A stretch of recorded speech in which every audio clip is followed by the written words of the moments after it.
Shalom, perkenalkan nama saya Aduriana Novelia Kambali, Prodi Informatika. Saya mahasiswa dari Universitas Kristen Indonesia Maluku.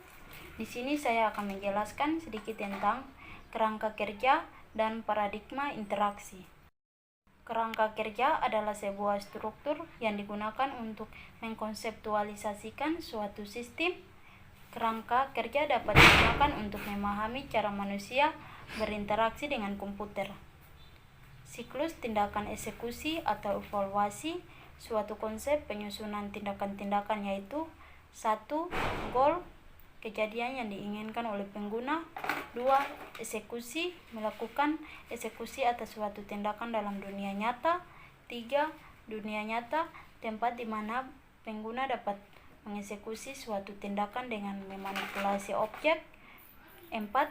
Evaluasi, validasi pengguna atas suatu tindakan dan membandingkan dengan goal yang telah ditetapkan sebelumnya. Siklus tindakan eksekusi atau evaluasi. Eksekusi, membentuk keinginan, menentukan tindakan, mengeksekusi tindakan. Goal, kejadian yang diinginkan untuk terjadi.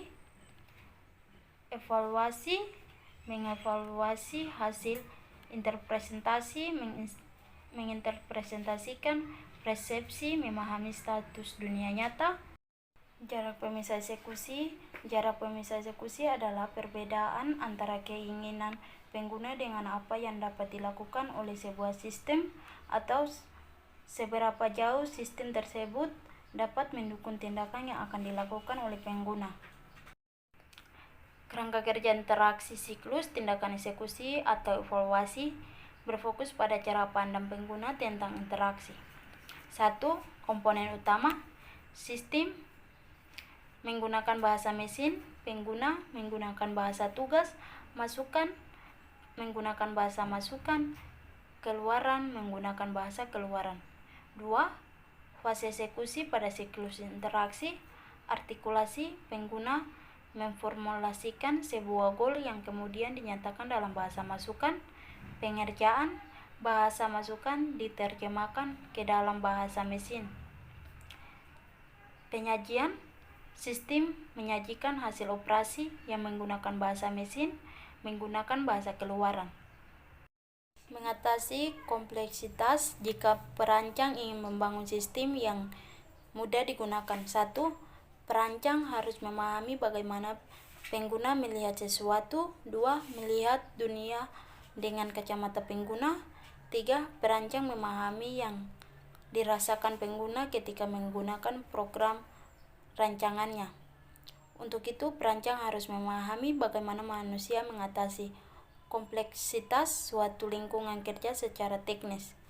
Model konseptual atau model perancang, model yang diciptakan oleh perancang.